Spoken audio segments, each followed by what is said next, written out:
Everybody talks training and diet when it comes to building muscle, but recovery is where it all happens. Your body builds muscle whilst you sleep. So in order for you to get the best out of your training, you need to make sure the recovery process is as best as it can be. If you're wanting to build an attractive physique that makes you stand out and looks appealing, then it's important you don't gloss over the recovery aspect of building muscle. Whilst it doesn't sound as sexy as training or nutrition, without good recovery, you can consider the potential of you achieving the physique you want next to none. You can't out-train and out-diet a poor recovery routine. But once you've got it sorted, you don't really need to change that much because the ingredients that go into it are simple and easy to follow. So let me go over what actually happens in recovery. Your recovery is the process where your body repairs and adapts your muscle tissues after the stress adaptation has been stimulated from your training. Lifting creates little microscopic damage to your muscle fibers. During your sleep, your body repairs the damage that has been caused and adapts the muscle so that it becomes stronger and more resilient. This is why we get stronger in the gym, and this is why our muscles grow bigger. It's because we have adapted and recovered from the previous stimulation. If your recovery is poor, then the adaptation process will be less effective. So it's really important that we learn how to recover. This is what I do to make sure my sleep is on point, so if you're interested, stick around. The main thing is creating the right environment for sleep to occur.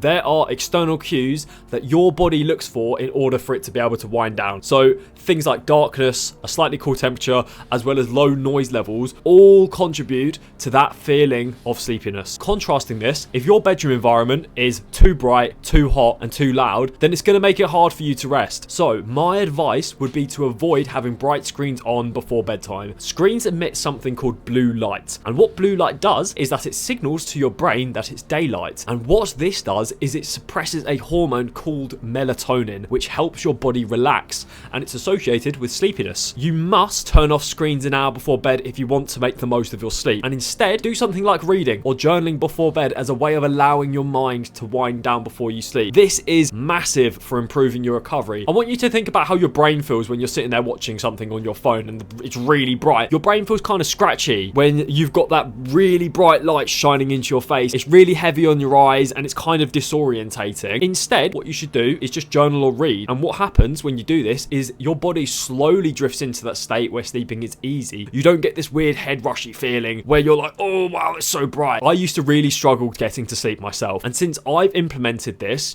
switching from watching content to reading and journaling, my ability to fall asleep quickly has massively improved. Like, it's a day and night switch. When you do this, you want to make sure your room has lights that are closer to an orange or red kind of hue. This is because of the wavelengths of these colors. They don't signal to your brain that it's daylight compared to, let's say, the light from your phone. And this means that melatonin signaling isn't going to become impaired, meaning it's just going to be easier for you to sleep. You also want your bedroom to be dark. So blackout blinds or an eye mask are going to work great. You want to try and sleep the same time each night, as changing your bedtime can affect something called your circadian rhythm. So your body has a 24-hour clock where it releases different hormones, and this revolves around your sleep. It is reliant on when you sleep. And if you keep changing the circadian rhythm, you're going to make it harder for your body to get into a predictable state, and thus it's going to make it more difficult for your body to rest. So let me paint this out for you so it becomes more clear. On night A, you go to bed at 10 p.m. On night B, you go to bed at 4 a.m. And on night C, you go to bed at 12 p.m. Now, because you have woken up at different times each day, your body's ability to be able to release the right hormones at the right time will be impaired. So let's say on night D, you need to be in bed at 9 p.m, right? But because of your late nights, your body is still awake and it's not releasing any melatonin. This is because your body now thinks that it's going to be going to sleep later on. This is why you need to have a routine and you need to stick to it. You need to view your sleep as the most important activity of your day. So you know how you view work or you view school, you see them as the kind of the main blocks, you see them as the main focal point of the day. Why don't you just start treating sleep in the same way? You organize your life around work and around school. You prepare for it. You have a little routine before it, but we often fail to realize that having good sleep is what makes this possible. So what if you just organize your life and plan your routine around sleeping, and in doing so, that's going to make it easier for you to recover. recover. So having a bedtime routine is such a powerful thing, because once it's done, it's done. As soon as you implement the routine, it's not going to be something you have to change, because it just becomes second nature. So next up, here are just some general rules that I like to follow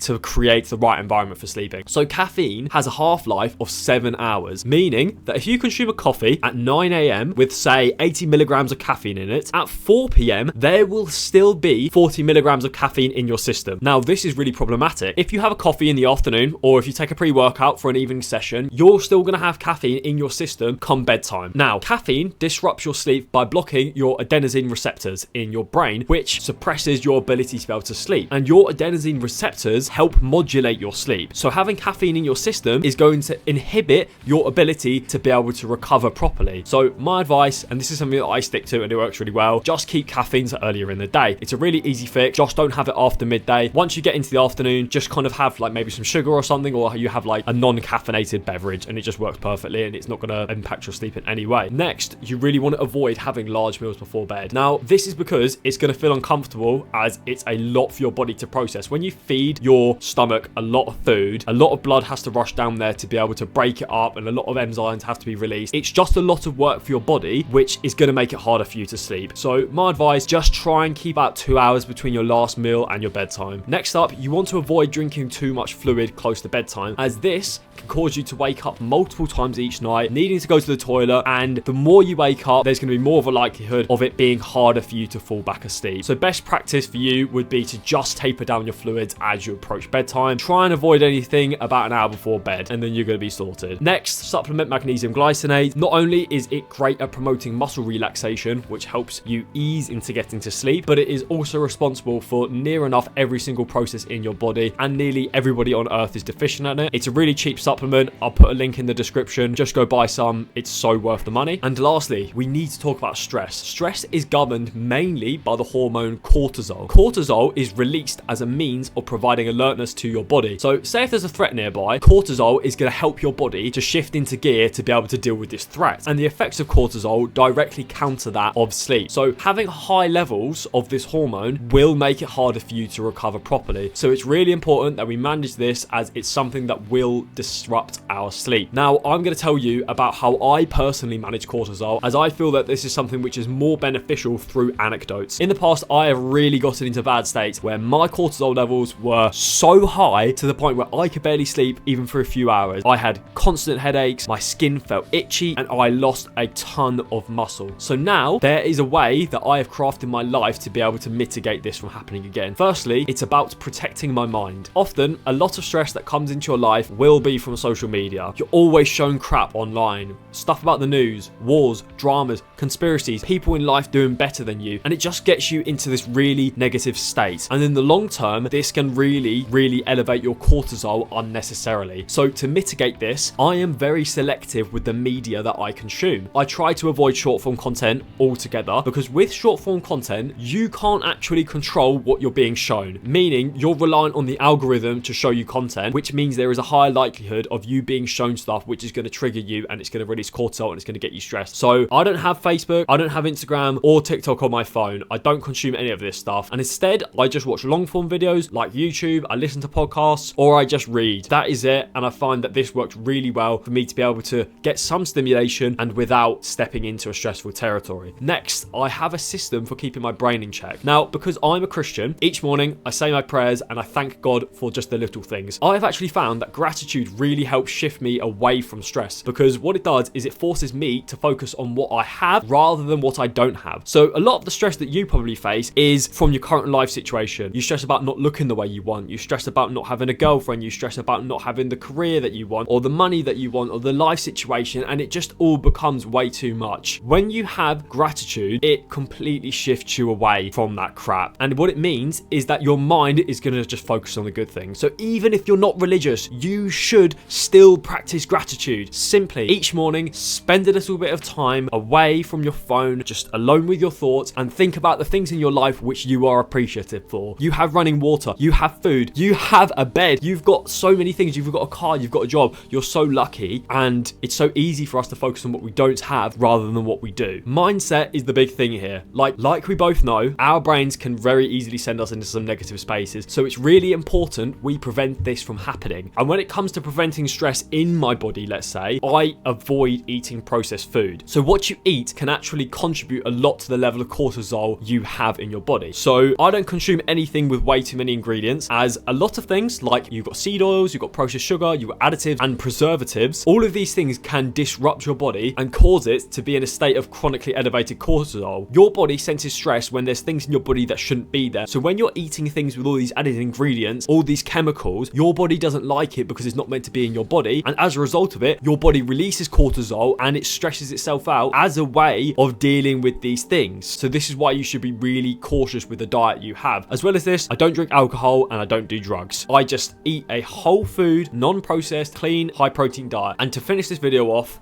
by simply being mindful of what I consume. Now, consumption isn't just what I eat, it's what I take into my being. It's the media I consume, the food I eat, things I listen to, and the people I am around. By being discerning of your consumption habits and your environment, you allow yourself to avoid unnecessary stress, things that will slowly take away from your life. And as a result of it, you are going to be happier, you are going to be more fulfilled, you are going to sleep better, meaning you are going to get jacked quicker. If you're serious about improving your physique, then my coaching is for you. Guys are already making great progress. It's the first link in the description. If you've got value from this video, subscribe to my channel. It is a win-win for both of us. Thank you for watching, and I'll catch you in the next one.